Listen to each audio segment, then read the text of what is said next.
What's up, everybody? It's your boy Rashad Buie. Considering that like and subscribe button as I upload videos on a weekly basis covering the hottest topics in sports, especially if it is OU related. This is Ballin' with Buie.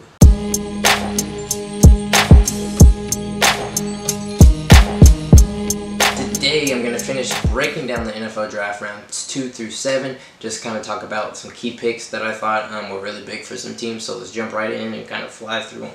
So round 2, the Jets got wide receiver Elijah Moore out of Ole Miss at 34. They add a weapon for Zach Wilson and Elijah.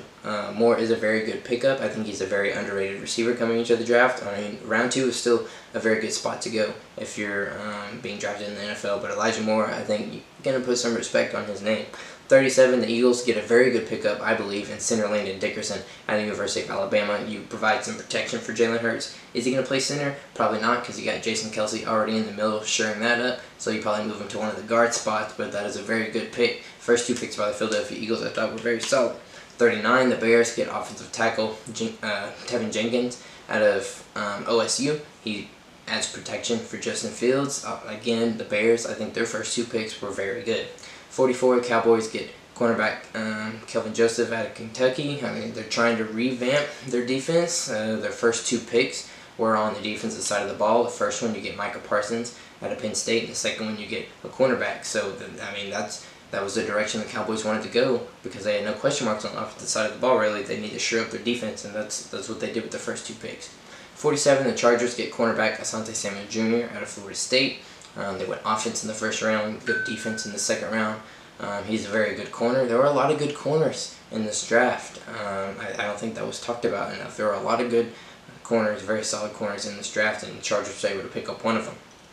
Cardinals at 49 got wide receiver Rondale Moore out of Purdue. The Cardinals offense is going to be pretty scary because the receivers are going to be pretty much unguardable. You have Larry Fitzgerald, which he's old, but he's still a threat. You're still scared of him. And you got D-Hop, obviously, probably one of the best receivers in the league, if not the best. And they assigned A.J. Green in the offseason, and now you just drafted Rondale Moore out of Purdue. Y'all better watch out, NFC, because the Cardinals are coming.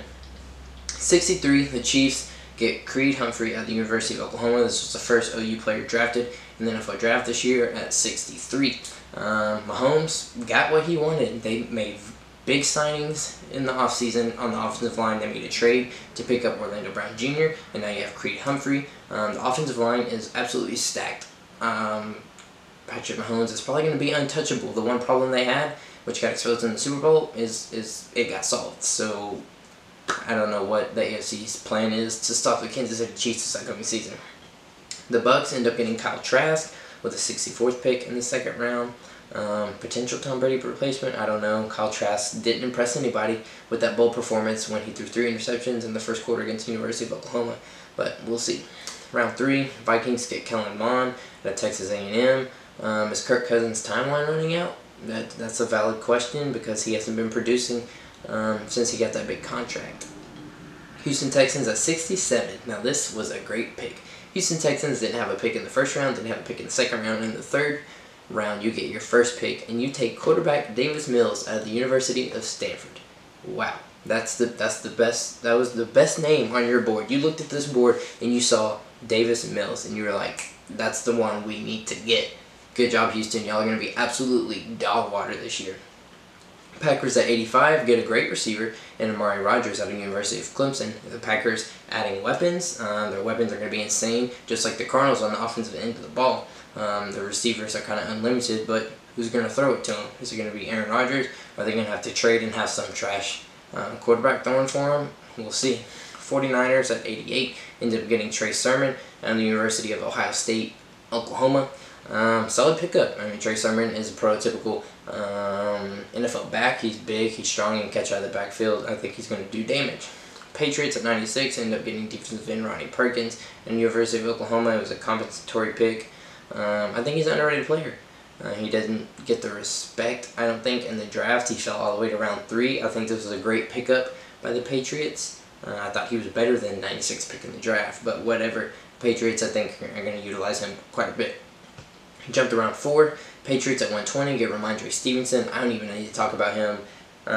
We already know what he is. 123, Eagles get cornerback Zach McPherson out of Texas Tech. 126, Panthers get Chuba Hubbard out of Oklahoma State. And wow, Chuba Hubbard, you should went to the NFL last year because you were projected first-round pick last year. You stay for a year and you produce nothing.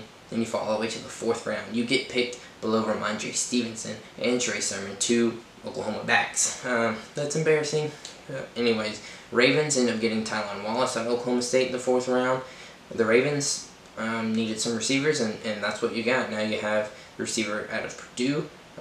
Wait, no, they didn't get the receiver out of Purdue. The Cardinals did. They got Rashad Bateman from Minnesota. You got Rashad Bateman, you got Tylan Wallace, you got Marquise Brown, you got Mark Andrews. So weapons are coming for the Ravens. They're filling in.